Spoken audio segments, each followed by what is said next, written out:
inmediato con la imagen de impacto esta mañana. Medio Oriente no deja de ser noticia y ahora fue Amman en los Emiratos Árabes Unidos, donde un mercado que estaba vacío y cerrado por la pandemia se incendió.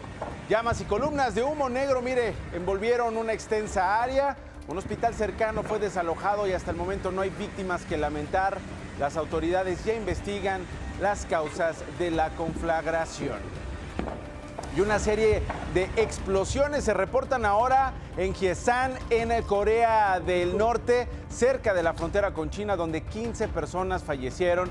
Se registraron decenas de heridos. Las detonaciones ocurrieron cuando un incendio alcanzó una red de gas. Los estallidos se escucharon en viviendas mientras las llamas y las columnas de humo crecían. Muy buenos días, gracias por acompañarnos. Bienvenidas, bienvenidos a DPC, gracias por estar con nosotros. ¿Cómo están? ¡Bien! ¿Todo bien? ¡Bien! Muchachos, ¿cómo están? ¡Bien! Muchachas, ¿cómo están? ¡Bien! ¿Mi mariachi? ¡Sí! Muy bien, el mariachi, ¿cómo le está yendo al mariachi ahorita, Cristian? Sí, Oye, ¿ya escuchaste, Cristian? Hoy. Un camión. Hoy. Un camión bien loco. Mis vacaciones. ¿Otra vez? ¿Ya te gustó? Otra vez. Mañana ya me voy de vacaciones, señora, señor. Usted ya sabe, como dice el clásico, no sé si merecidas, pero necesarias. Pero ya mañana, hoy. ¿A dónde te vas? Mira, qué ole. Mira, ¿ya viste? Playa, papá. ¿Cómo ves? Ahí están. ¿Me vas a extrañar, Rivas? Métete. Oigan, a nadie me voy a llevar, ¿eh? Mira, cálmate, Cristian, tú también, una semana vienes y otra semana no. O sea, también, por favor. Bueno, oiga, señora, señor, en los últimos... También no manches, 2 meses, ¿con qué cara? O sea, ¿con qué cara llega acá? Se le vio en abril. O sea, por favor. Bueno, en los últimos días, señora, señor, se dieron a conocer varios videos en redes sociales donde ciudadanos, pues digamos, toman justicia por propia mano, Rivas, con asaltantes que suben a las combis, al transporte público, que asaltan en casas, que asaltan a comercios, y entonces un grupo de vecinos se organizan, un poco, pues allá a la limón, ¿no? Y los golpean. Ha habido... señora, señor, seguramente usted lo ha escuchado en los últimos días, posiciones polares, ¿no? Posiciones como eso no se hace, hay que apostarle por las instituciones de justicia, esto no habla más que una descomposición de ambas partes, ¿no? Parte institucional, parte de la ciudadanía, la violencia no se resuelve con violencia, en fin, una serie de argumentos en contra de esas escenas que hemos visto. Por otro lado, la gente que dice, oigan, ya estamos hartos. Es que si no lo hacemos nosotros, no lo hace nadie. Es que se lo merecen. Es que imagínate, Nacho, que si ellos hubieran disparado, nos hubieran matado. Entonces, hay una serie de polaridades, digamos, frente a estos asuntos. Vamos a ver qué grises hay entre una posición y otra y hacia dónde tendríamos que ir, porque, pues, si esto se vuelve, ¿no? Violencia resuelta con violencia, pues no vamos a llevar a ningún lado y al contrario, seguiremos pervirtiendo los círculos en el que nos encontramos en el transporte público, en el transporte de carga, que también me estuvieron escribiendo, Nacho, nosotros padecemos lo mismo, si no nos organizamos los traileros, si no nos ponemos a las vivas nosotros, no nos va a cuidar la Policía Federal, no nos van a cuidar las policías municipales ni las estatales, entonces hay que defenderse. ¿Usted qué opina? Ojalá y me la pueda hacer saber. Antes de entrarle al tema, quiero que vea este recuento que hicimos. Son las escenas que se han presentado en los últimos días respecto precisamente a lo que le estoy hablando.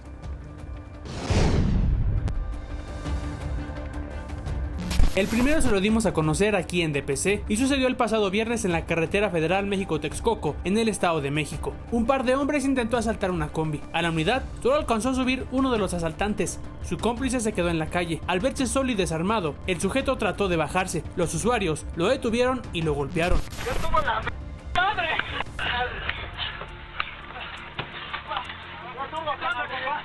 ¿Qué tranza, güey? ¿Ahora sí ya? ¡Ya! ¡Pasar de... Luego lo dejaron semidesnudo en el pavimento.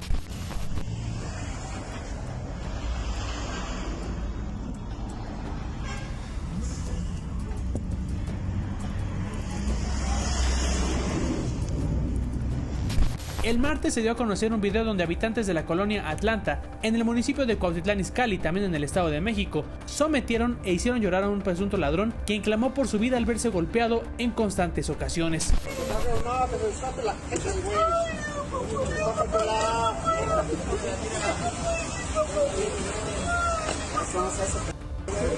De acuerdo con el Secretariado Ejecutivo del Sistema Nacional de Seguridad Pública, entre enero y junio de 2019 en el Estado de México, se registraron 4.739 robos con violencia en el transporte público.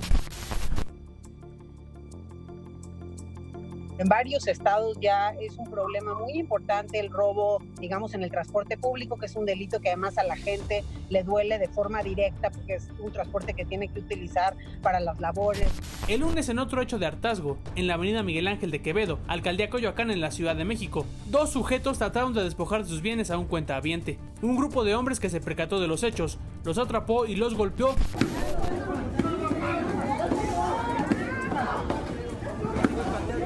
Ese güey ya lo mataron, güey.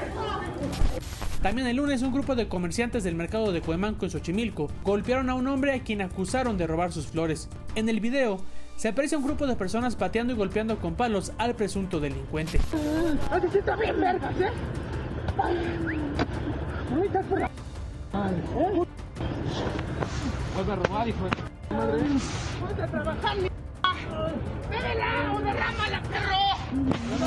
Creo que la justicia tiene que venir por parte del Estado. Lo que tenemos que ver es que no hay impunidad con este tipo de delitos. En redes sociales circula el video del interior de un puesto de comida en un auto lavado en la Gustavo Amadero, momentos antes de que ingrese un presunto asaltante. En las imágenes se ve a la cocinera esperando detrás de su comal, mientras un joven de sudadera blanca ingresa y habla con un cliente. Segundos después, el hombre saca lo que parece ser un arma. Sin embargo, uno de los empleados lo empujó y el asaltante cayó al piso. Al poco tiempo, el sujeto se vio rodeado de más comensales que iniciaron a golpearlo.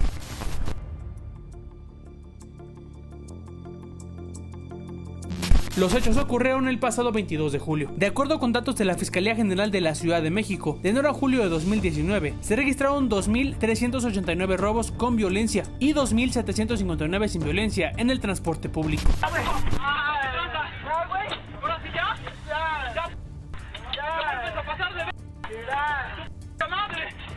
La organización México Evalúa reportó que solo 6 de cada 100 robos en el transporte son denunciados en la ciudad. Me parece muy triste que creamos y que se festeje el hacer justicia de propia mano, ¿no? Como el propio artículo 17 de la Constitución prohíbe ejercer la justicia de mano propia, ¿no? Entonces, y hemos visto que no es el único caso, digo, este es muy reciente y se vio cómo se celebraba en las redes, pero ya ha habido estos justicieros anónimos. De Pisa y Corre, Jorge Gutiérrez Chamorro. Le agradezco a Lisa Sánchez, ella es directora general de México Unido contra la Delincuencia, que esté con nosotros esta mañana. Lisa, te agradezco que despiertes con nosotros. Buenos días. Híjole, ¿por dónde empezar, Lisa? ¿Por dónde lo agarramos? ¿Por dónde comprendemos esto? ¿Por dónde empezamos, Lisa? Nacho, muy buenos días y muy buenos días a todo tu auditorio. Pues bueno, creo que tenemos que empezar desde la complejidad, porque no hay explicaciones sencillas para esto y por supuesto que, como tú decías, no hay ni blancos ni negros, pues en todos los videos que vimos también la gente que, digamos, reaccionó de una manera inadecuada había sido víctima primero de un delito.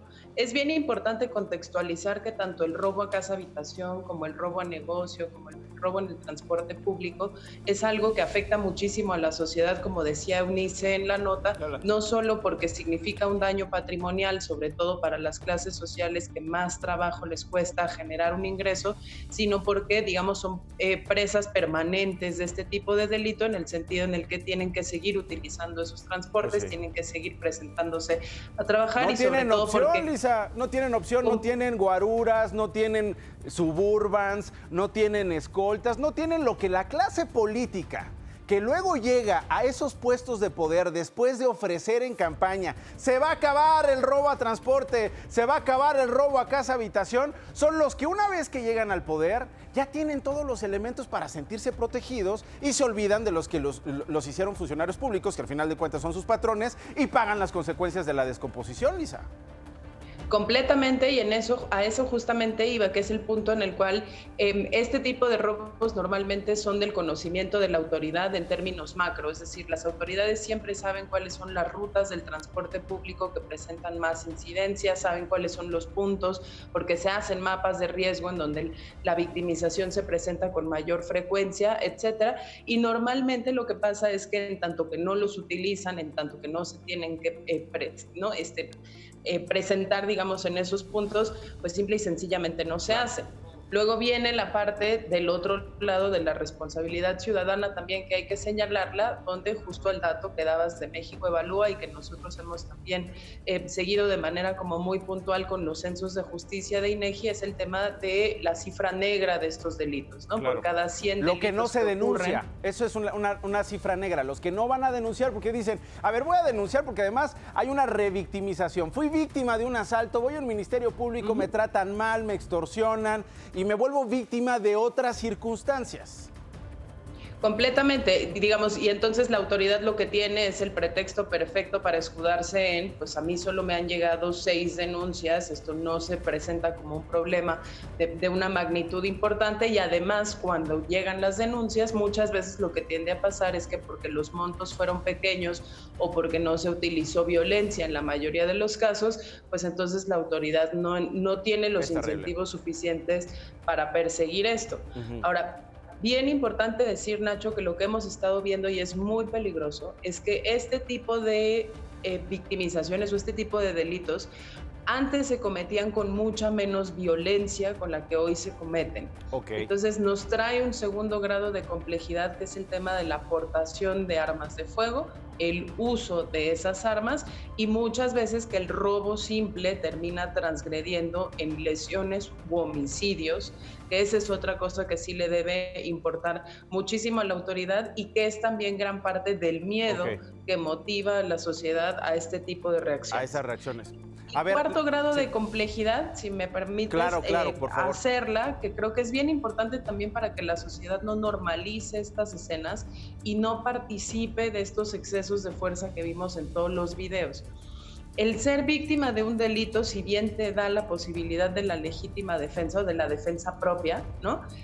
No te exime de que cuando se hace un uso excesivo de la fuerza se constituye también un delito por parte del victimizado original.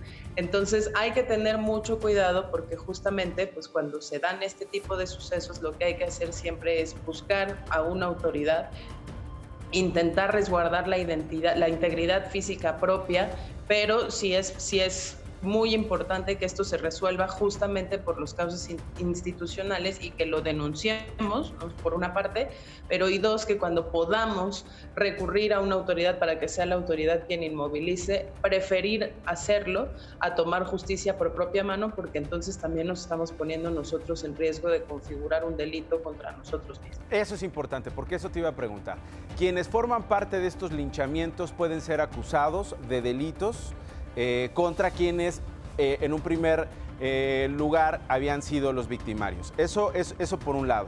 ¿Qué responderle, Elisa, a la gente que dice, pero es que ya estamos hartos? Completamente. Aquí quien tiene que tener, digamos, toda la lupa puesta es la autoridad, porque las autoridades saben dónde están esas rutas, las autoridades saben muchas veces quiénes son esos delincuentes y las autoridades tienen todo a su disposición, digamos, para procesar estos delitos y procesarlo además de manera muy expedita.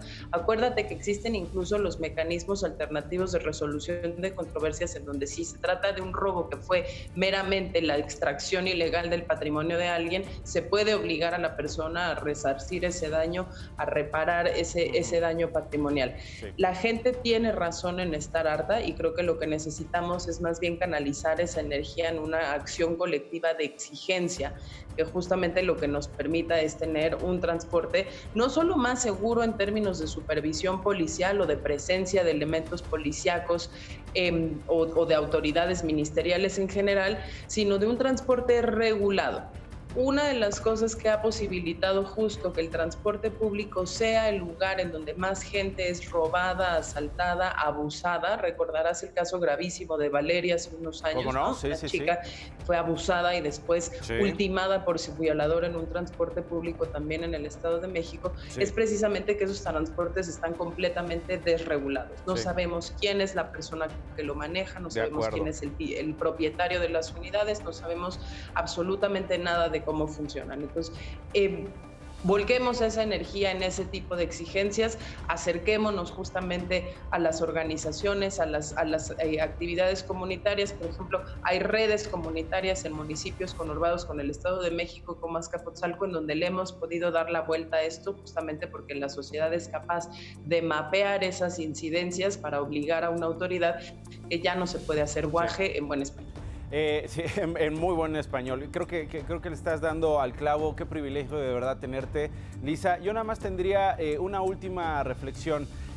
Gobiernos van, gobiernos vienen. Creo que su corta mirada y su poco interés en resolver el asunto se traduce en poner camaritas que luego graban videos, se vuelve un voyerismo entre digamos, las redes sociales y no va más allá. Por un lado, creo que la clase política se deshace de su responsabilidad creyendo resolver estas cosas con las cámaras en el transporte público. Me lo han comentado mucho en redes sociales, seguramente tú también lo has visto. ¿De qué carajo sirven las cámaras? Por un lado. Y por otro lado, el riesgo de la justicia por propia mano, pues hay muchos, ya los enlistaste. Uno de ellos es hacerle justicia, entre comillas, a la persona equivocada. Uh-huh. Es el riesgo justamente de pues, irse contra el presunto culpable, ¿no? Y que si nosotros hemos denunciado cuando pasa por parte del Estado, justamente que fabrica culpables y es capaz de perjudicar la integridad, la vida y la inocencia de una persona que no cometió un delito, pues de este lado pasa exactamente lo mismo. Y la conclusión, digamos, pues más grave es que perdemos todos. Y por un lado, en estos videos vemos que hay víctimas originales muy puntuales que son las que iban a ser justamente las presas del robo o de la violencia. Del otro lado, cuando termina ese linchamiento, pues tenemos otra víctima que fue originalmente el victimario, y al final del día el gran ausente es el Estado en todos los niveles, porque ni se presentó una denuncia, ni se llamó a una autoridad, ni se va a investigar necesariamente el delito, o ahora se van a investigar también las responsabilidades de las víctimas originales, y esto termina por complicar demasiado los casos. Sobre el tema de las cámaras, totalmente, y creo que hay un tercer tema, que es la responsabilidad que tenemos también ciudadanos y medios de comunicación en redes sociales de proteger la identidad de las víctimas, de proteger la identidad de las personas que pueden ver afectados incluso sus procesos judiciales y deciden denunciarlos, pues porque ya los expusimos o ya indebidamente presentamos la identidad incluso de los perpetradores. Es un círculo de podredumbre impresionante, Lisa. Pero bueno, por lo pronto te agradezco. Pues esto llamó la atención, por eso decidimos llamarte. Tú sabes de estas cosas, nos explicas estas cosas. Te agradezco haber conversado con nosotros y hasta tu corazón le mando un beso a tu mami, que nos sigue viendo todos los días. Te quiero mucho, mi querida Lisa, y gracias por estar con nosotros esta mañana. Nacho. Gracias. Muchas gracias, muy bonito día. Gracias, Lisa Sánchez, con estos apuntes y estas reflexiones. Los periódicos. Excelsior. Hay desabasto de vacunas en 12 estados. La pandemia complica su importación. En plena crisis por el coronavirus, los niños de entidades como Coahuila, Veracruz, Guanajuato, Chiapas y Morelos no han recibido su dosis contra difterina, losferina, tétanos, rotavirus ni sarampión. Reforma. Va otra consulta para tirar planta. Tambalea inversión de $1,250 millones. Condiciona Andrés Manuel López Obrador instalación de fábrica de fertilizantes en Sinaloa. El Universal. Fiscalía investiga a Consejo de Pemex por caso Lozoya. Son 38 personas, entre las que se encuentran Pedro Joaquín Codwell y Enrique Ochoa Reza, señaladas por la compra irregular de agronitrogenados. Milenio. Buscará 4T apoyos para que las escuelas privadas no cierren. Contingencia. Prevé gobierno que la pérdida de matrícula motive una migración a la educación pública. Los particulares calculan que 4 de cada 10 no abrirán. The Washington Post. Trump ve nuevos poderes en la derrota de la Corte Suprema. Las opiniones del autor de los memorandos de tortura refutaron a los académicos, pero las valoró el presidente. The New York Times.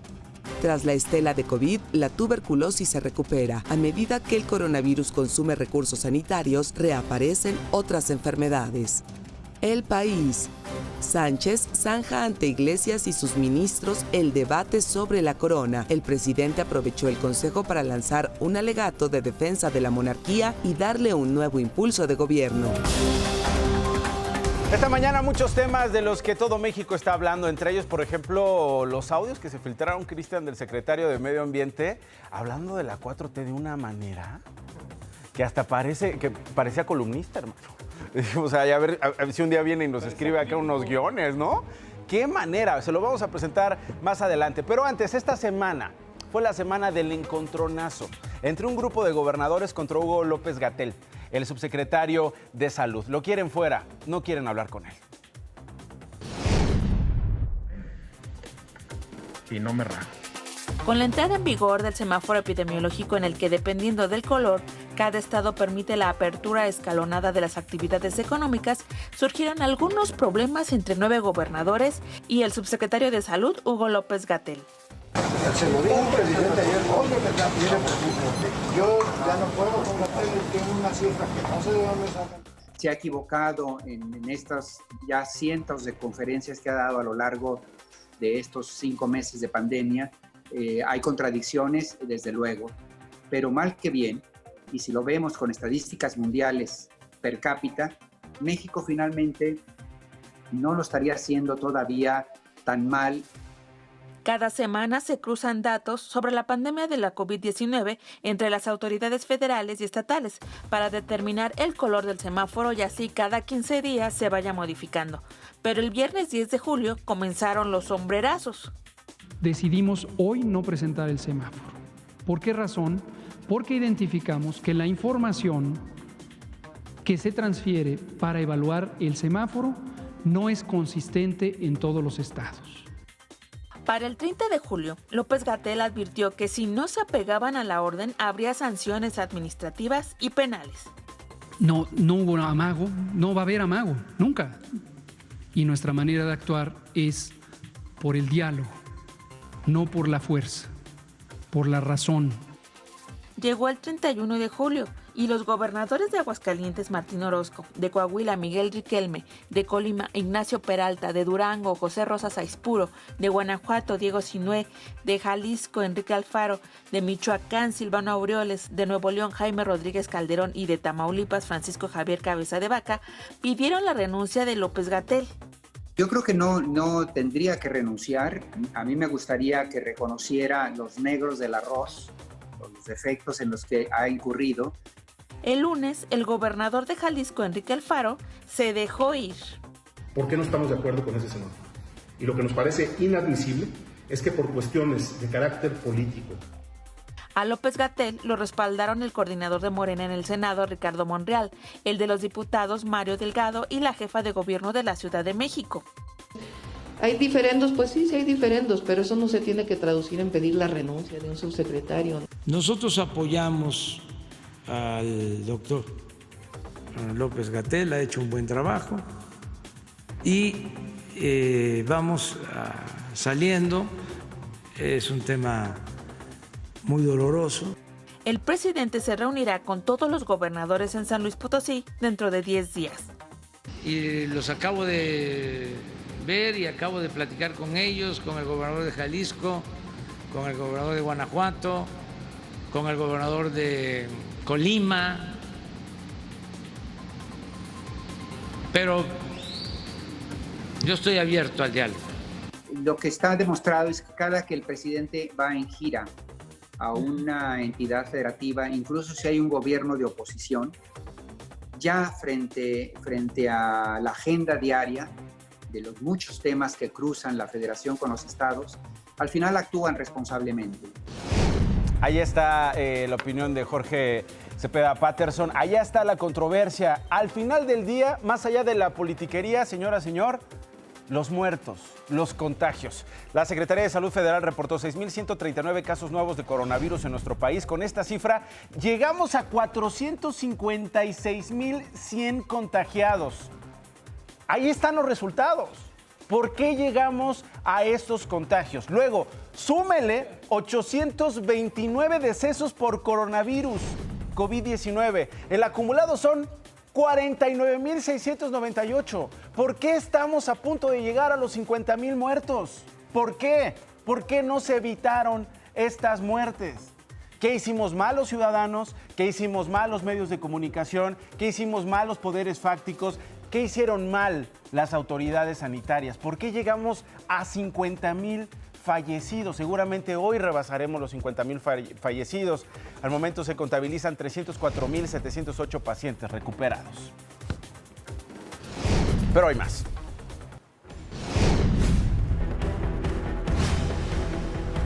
La Secretaría de Salud informó que Baja California Sur, Colima, Guanajuato, Hidalgo, Nayarit, Yucatán y Zacatecas se encuentran en fase ascendente de COVID-19. El presidente Andrés Manuel López Obrador afirmó que México tiene garantizado el acceso a la vacuna contra la COVID-19. Explicó que hay comunicación con empresas y gobiernos respecto al tema. La Cruz Roja Mexicana indicó que con la instalación del hospital de campo en el INER se resolvió el problema de saturación por el COVID-19. La modelo Tania Ruiz dio positivo a COVID-19. Está en confinamiento y presentó síntomas como pérdida de olfato. El presidente Donald Trump señaló que México tiene un tremendo problema de COVID. Insistió en que Estados Unidos tiene 444 kilómetros de muro fronterizo que frenó la propagación del virus. La OMS señaló que los jóvenes deben frenar sus deseos de salir de fiesta para prevenir nuevos brotes de COVID-19. De Pisa y Corre con información de Eduardo Sánchez. Mediante un audio que se filtró en redes sociales, el titular de la Secretaría de Medio Ambiente y Recursos Naturales, Víctor Manuel Toledo, aseguró que la llamada Cuarta Transformación es a la que está transformando a México, a la cual además él pertenece porque forma parte del gabinete del presidente Andrés Manuel López Obrador, que es la figura esencial de la Cuarta Transformación. Dice el secretario, está llena de contradicciones. Como diría Chespirito, como digo una cosa, digo otra. Oye, Lucas, que dicen que tú y yo estamos locos. Vamos a escuchar parte de los audios. Miren. La 4T como tal, como un conjunto claro y acabado de objetivos, no existe. No existe. Por el contrario, este gobierno de la 4T está lleno de contradicciones y esto se expresa concretamente en luchas de poder al interior del gabinete.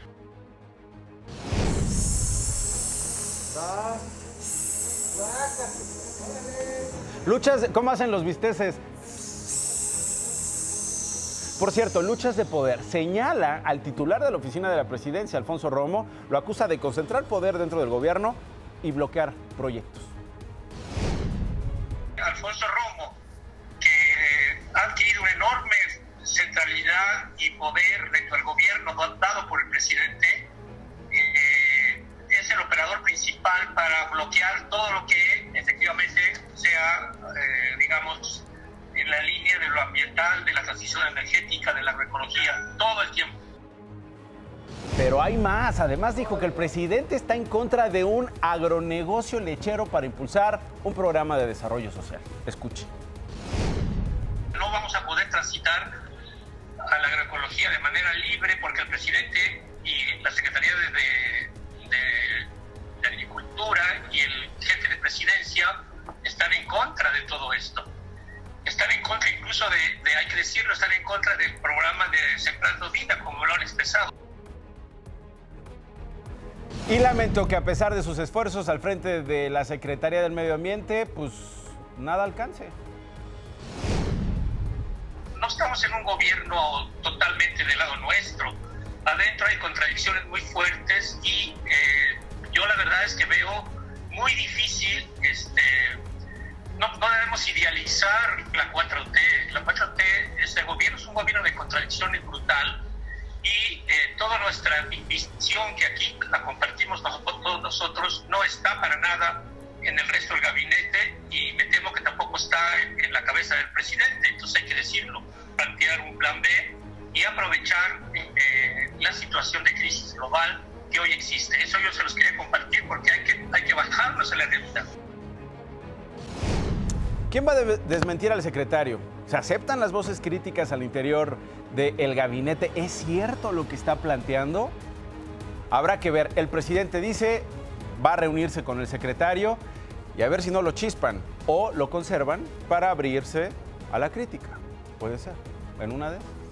Bueno, Oaxaca, felicidades. Oaxaca se convirtió en el primer estado de la República Mexicana en legislar contra la venta directa de alimentos chatarra a menores de edad. La iniciativa, que fue propuesta por la diputada de Morena, Magali López, y respaldada por su bancada, se aprobó ayer en el Congreso. De acuerdo con la legisladora, se busca atender la epidemia de la obesidad. Es increíble que este país sea un país de niños obesos, que las refresqueras, que las empresas que se dedican a vender pastelitos, comidas chatarras, lo hagan a costa de los niños que van a las tiendas a comprar estos productos y luego enfermarse, a formar parte de la estadística de la epidemia de la obesidad. Esto se acabó en Oaxaca. Qué orgullo que exista un estado como Oaxaca. Bien por el Congreso de Oaxaca, hubo 31 votos a favor y adivinen quién votó en contra.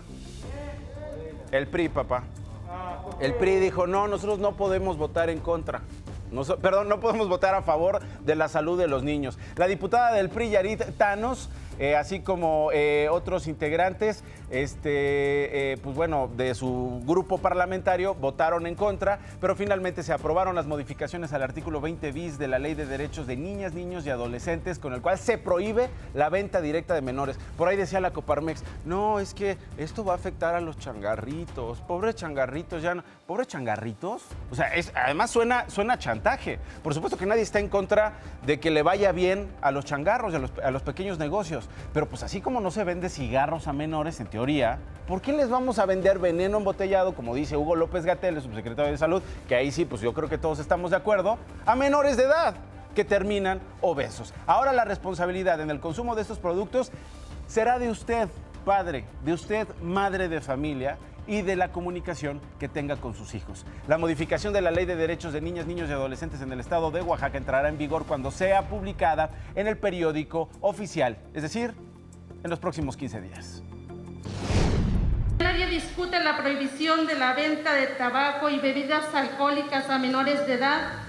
Tampoco debe cuestionarse la prohibición que se les venda otro tipo de venenos, como los refrescos y los alimentos chatarra. No se prohibirá el chocolate oaxaqueño, ni el pan de yema, ni las tlayudas.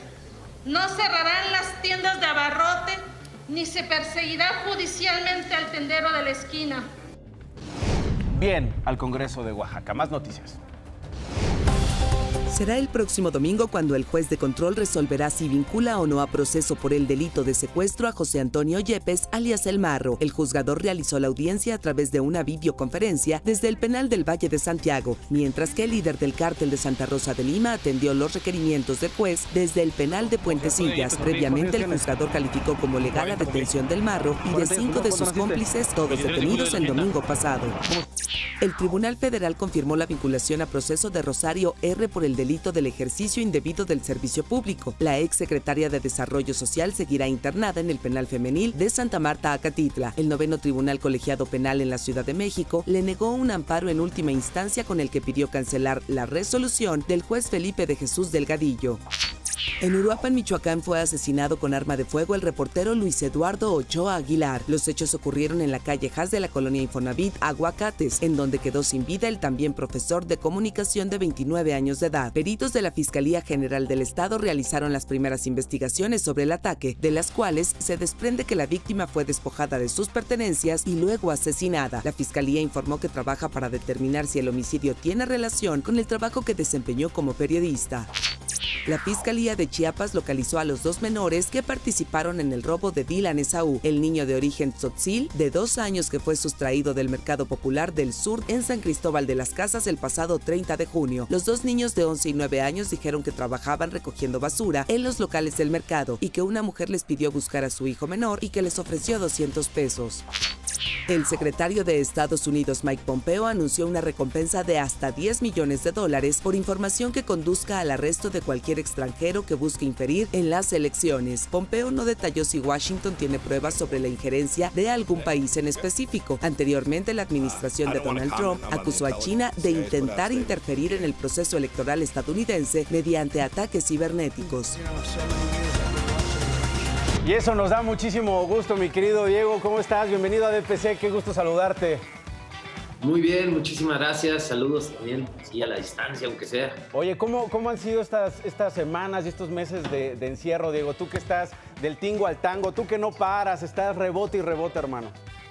No, pues tú me tuve que aplacar, ni modo, no me quedó de otra. Fue interesante porque me tocó, estaba trabajando en Londres justamente cuando vino el mensaje de Trump que iba a cerrar fronteras un domingo, me parece, y pues todos nos volvimos locos a regresar a nuestras casas, yo a la Ciudad de México, a regresar a mi casa y cerca de mis hijos, pero me tocó vivirlo allá y luego vivirlo acá, y fue muy extraño porque parecían mundos paralelos, ¿no? Allá había ya toda una cultura de la distancia, del tapabocas, de las gotículas famosas, ¿no? Sí. Y yo llegué aquí y no estaba pasando, ¿no? Acá estábamos muy quitados de la pena. Pues sí, esto fue, sí, exacto, a principios de marzo.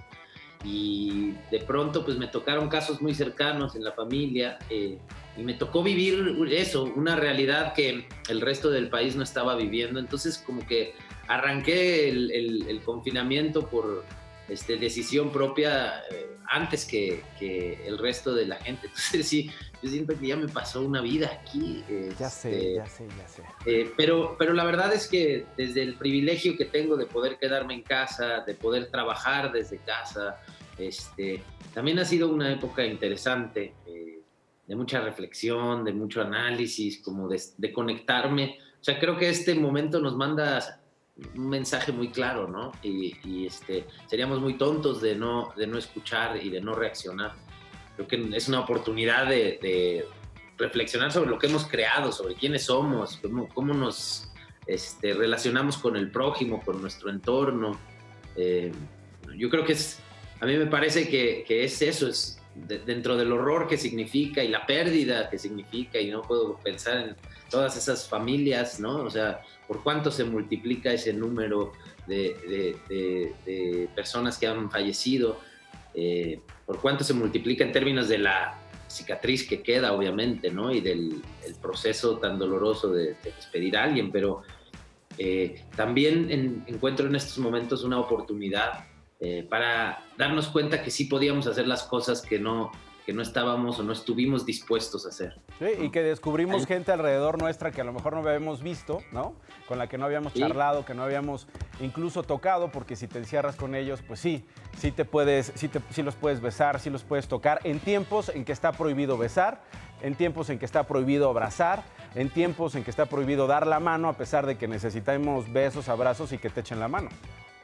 Sí, totalmente, y que eso, un México que habíamos o muchos habían decidido ignorar, apareció, se presentó ahí, ¿no? Y no se va a ir. Y eso, yo creo que esa parte es provechosa. O sea, ya no podíamos seguir así, no podíamos seguir en realidades tan opuestas. Hoy por lo menos esto nos enseña que yo no voy a estar bien hasta que los demás estén bien, ¿no? Bueno, eso es un bonito, o sea, es algo que nos urgía que nos dijeran, ¿no? Sí, empatía, ¿no? Solidaridad. Sí, totalmente. Que el otro esté bien para que estemos bien, porque si el otro no está bien, pues bueno, se acumulan durante décadas, durante siglos las desigualdades, y en estas crisis salen a flote, y pues no todos evidentemente tienen el privilegio de la salud, no todos tienen el privilegio del empleo, y no todos tienen el privilegio de estar cerca de los que quieren. Un poco de todo eso se toca, a veces sin querer, a veces queriendo, en cada una de las charlas que moderaste para Pan y Circo. Esta serie, decíamos, que se estrena el día de mañana. Yo ya tuve el privilegio de ver todos los capítulos. Felicidades a ti, Diego, felicidades a todo el equipo detrás de Pan y Circo. Nada más que me inquieta una cosa, mira, llevan temas como interrupción legal del embarazo, pero no solamente legal del embarazo, es decir, garantizar a las mujeres que interrumpen su embarazo el derecho a la salud, que no mueran en abortos clandestinos. Luego también hablas de la regulación de drogas, luego hablas de violencia de género, luego tienes otra mesa sobre racismo y migración. O sea, yo me imagino a quienes veamos estos programas dentro de 20, 30 años, Diego, que digan, ¿neta? En México las mujeres no tenían derecho a decidir sobre su cuerpo. Neta, en México era legal consumir el azúcar, que es de las drogas o la droga más adictiva y que causa más muertes. Y no podían consumir marihuana y encerraban a la gente por poseer marihuana. Neta, mataban a las mujeres por ser mujeres. Qué fuertes mesas te armaste, Diego. Yo por eso creo en el valor de pan y circo, porque no nos podemos acostumbrar, no podemos aceptar que esos datos, que esas historias, que esas realidades son nuestro país, son el mejor lugar que podemos construir juntas y juntos para vivir, ¿no? Es absurdo. Y yo no me iría a 30 años, ahorita que te oí hablar, más bien a enseñar esto en otros lugares hoy, ¿no? El absurdo de que una frontera vuelva tan distinta la experiencia de la posesión de marihuana, ¿no? O sea, en Tijuana te meten a la cárcel, pero cruzas y del otro lado la encuentras en la miscelánea, ¿no? Entonces, ¿qué mundo estamos creando? ¿No? Un mundo avanzado, moderno, incluyente, respetuoso, que contrasta con el otro, y el contraste no nos hace reaccionar. Sí. A mí sí me preocupa mucho porque se supone que estamos conectados, ¿no? Hoy tenemos estos aparatos y sin embargo no estamos tan conectados. En este país nos cuesta mucho trabajo tomar ejemplos de otros lados, ¿no? Pareciera nos queremos echar las broncas que traemos a los hombros como si fueran solo nuestras. No es cierto. En todo el mundo hay una crisis en términos de migración. En todo el mundo se está reflexionando sobre el racismo. En todo el mundo hay violencia de género y por ende campañas para combatirla. En fin, o sea, como que ya basta de pensar en nosotros como si no tuviéramos mucho que aprender de otros lugares, ¿no? Sí. Y estas voces, además, es muy interesante porque el programa creo que lo que logra es bajar la conversación a algo más a ras de piso, ¿no? Más como estos personajes hablan en su mesa, en su casa, con sus seres queridos. Y entonces creo que la reflexión entra más profundo, ¿no? Creo que así esas palabras resuenan de otra forma en ti. Y estos personajes también se relajaron de una forma que dijeron cosas que pues a lo mejor no dirían en otro foro, y eso es muy alentador también porque empiezas a platicar sinceramente, detrás, ¿no? A platicar sinceramente a nivel de cancha. Ayudó sí el mezcal, ayudó sí el vinito, pero ayudaste tú con tus preguntas, ayuda la edición que disfrutamos muchísimo. Al final entrevistaste sí a mucha gente que admiramos, entrevistaste artistas, científicos. Y también entrevistaste políticos, quienes han tenido las responsabilidades de los temas que estamos hablando y que muchos hoy la tienen. ¿Les crees, Diego? A ver, entrevistaste incluso a López-Gatell. Después de entrevistar a López-Gatell, ¿qué sensación te quedó, Diego? ¿Le crees? Pues lo que me dijo sí se lo creo porque tiene todo el sentido. Lo que pasó es que ese episodio, el del COVID, fue un episodio que hicimos después de haber terminado la serie. Cuando nos cayó la pandemia encima, dijimos, tenemos que hablar de esto. Si no tocamos este tema, este programa pierde trascendencia, importancia. Y la reflexión, además, fue, veamos si en estos momentos los otros temas que habíamos tocado tienen sentido. Y nos dimos cuenta que sí, que más que nunca, de hecho. Entonces, sentamos en la mesa quienes podían sentarse y yo me llevé esas preguntas que surgieron en la mesa y se las hice frontalmente al subsecretario López-Gatell y me las contestó también abiertamente. Habló y reconoció doble discurso que nos tenía tan confundidos al arranque, ¿no? Y trató de explicarme por qué es que lo veíamos así, qué estaba pasando, ¿no? En esos momentos en los que él hablaba con mucha severidad de la importancia de quedarse en casa mientras el presidente decía salgamos a comer, pues lo confronté con eso y me contó su punto de vista y me contó desde donde él está, cómo la ve. La verdad es que también para mí era importante que el programa no se dedique, en general, en ninguna de las mesas, se tratara demasiado sobre el hoy y la coyuntura de ahorita, porque eso pasa, pues sí, caduca. Deja de ser relevante muy pronto, ¿no? Sí. Pero para mí era importante más bien proyectar un futuro, ¿no? Sí, analizar de dónde venimos, dónde estamos, pero solo para proyectar qué podemos hacer, qué nos queda.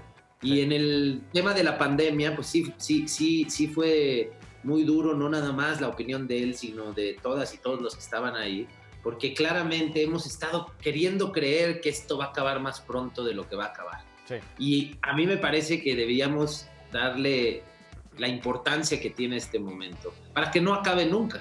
O sea, para que este sea un punto revolucionario en nuestra vida, ¿no? O sea, que a partir de ahora nunca querramos regresar a esos que éramos antes de la pandemia.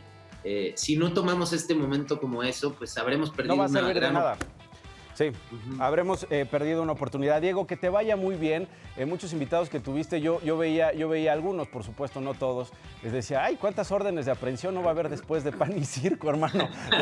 De que eran tus invitados y que luego ya terminaron como presuntos culpables. Mañana se liberan estos capítulos en Amazon Prime. Felicidades, Diego, y ojalá pronto vengas al estudio y podamos echar relajo aquí en estudio. Por lo pronto, que les vaya muy bien con Pan y Circo. Diego, gracias. Te agradezco por la entrevista, un saludo a todos y todas las que te ven. Y sí, pues Pan y Circo está ahí. Nada más decir que vamos a ir soltando los episodios, 3 esta semana, 2 la que sigue y 2 la que sigue, también para darle tiempo a la reflexión. Los primeros 7 capítulos. Gracias, Diego.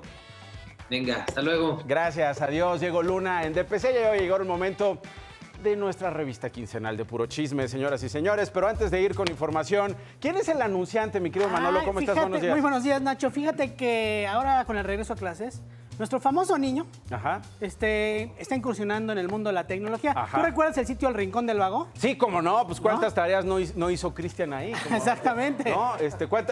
¿Cuántas tesis no se escribieron desde El Rincón del Vago? Pues fíjate que el niño decidió llevar todo un paso adelante con consejos para los alumnos que en esta nueva normalidad van a estar desde su casa tomando clases con un nuevo sitio, El Rinconcito del Niño Vago. ¡Ah, mira! El Rinconcito del Niño Vago. Tareas fusiladas, trabajos del Rivas cuando iba a la primaria y la asistencia de Cristian si necesitas un permiso firmado por tu papá. Oye, y trae una promoción, dice, inscríbete y recibe gratis una impresión a tamaño natural de tu foto para que la pongas en las clases a distancia y tú te vas a echar ¿Eso la se flojera. puede? Se puede. O sea, estás en las clases virtuales y dejas tu foto y tú te vas. Digo, caray, no sé si les gusta eso a las mamás porque... No creo que les guste, pero esto está aprobado por la Asociación Mexicana de Vagos y Políticos del Congreso, ¿no? Sí.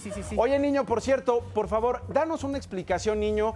¿Qué van a decir las mamás de todos esos pequeños que nos ven después de esta mala idea, niño? ¿Cómo? Niño. Está niño. Niño. ¿Qué hablan? Despiértenlo. ¿Qué pasó, niño? Niño. No está trabajando el niño. ¿Dónde está el niño? A ver, ¿puedo ir a ver dónde está el niño? ¿Qué carajos está pasando con el niño? Este es un niño, pero este es un niño ¡No, espérate! ¡Este es un niño falso! ¿Dónde está el verdadero niño? Les echan su guajolota. Mendigo, Archie, ponte a trabajar. Por eso siempre sale chueco Manolo. Niño. ¿Qué es eso, bueno, niño? recibieron uno de estos en su casa. Vámonos a la portada ya, por favor, Traemos Manolito. ¿Qué información bien traes? importante. Mira, nuestra nota principal dice 10 consejos prácticos sobre lo que no debes hacer al subirte una combi. Número 1, evita decir la frase, ya se la saben. Ya se la saben, sí. No es buena idea. Siguiente. La siguiente dice, en nuestro especial de salud, se les acabaron sus gorditos. Buscan prohibir la venta de bebidas azucaradas y alimentos de alto contenido calórico a menores de edad en Oaxaca. Y ahora, ¿a quién vamos a mandar a la tiendita? Preguntan sus mamás. Pues sí, ¿no? Bueno, y de hecho, me dijeron por ahí que andas viendo irte a vivir a Oaxaca. Pues sí, para bajar la panza, ¿no? Sí, hermano. Pero ya no sé, que te ayudas, papas, mi amor, quesillo. mi amor, pero las trayudas no hacen tanto daño como todo lo demás, ¿eh? Sí, no, sí. Así que yo creo aguas. que sí me voy a ir, espérame. ¿Viste por con allá. cuánto amor te dije, mi amor? ¿Y chiquitín? Ay, qué lindo. ¿Viste, mi amor? ¿Y luego qué? Oye, tenemos una primicia. Tenemos una primicia en exclusiva. Venga, mi amor, ¿qué Louis primicia? Vuitton y Michael Kors nos cuentan cómo fue vivir y trabajar en el Pacto por México. No puede ser, engrapaban esas bolsas carísimas para entregar. Mira nada más, No, qué es que chulada. tenían nombres clave. Videgaray y Ochon se decían llamar Michael Kors y... Sí, pues es que, ¿no las bolsas son por Luis Videgaray? Sí, sí. Y las otras no son de Calderón y 1, 2, Hinojosa. 3, 1, 2, 3, 4, 5, Las 6. CH no eran Calderón y Hinojosa. Eso. Yo siempre lo creí. No, Y para no, final de nuestra sección de México la revista Mágico. Sí, gracias. Dale, dale, Exactamente. dale. Celebra tu cumpleaños con la piñata oficial del asaltante. No, la piñata oficial del asaltante de la combi. El compañero que huye se vende por Híjole, separado. ya la apología de la violencia. No, qué manchado. ¿Algo más, Manolín? Nada más, es todo. Gracias, Muchas gracias. gracias, Nacho. Gracias a usted por habernos acompañado. Se queda en muy buenas manos. A partir de mañana irá Hurtado. Yo miré unos días de vacaciones. Oiga, no, espérese. De regreso daremos la clase de matemáticas, porque ya ves que nos va a tocar dar. De regreso, la clase de biología. No se la puede perder en DPC. De regreso, Historia de México. Con el maestro Nacho. Va a estar padrísimo. Yo soy bien barco, hermano. Todos van a pasar con 10. Yo ahorita vengo, voy a capacitarme para regresar y ya poder dar las clases. No, gracias. Cuídense mucho.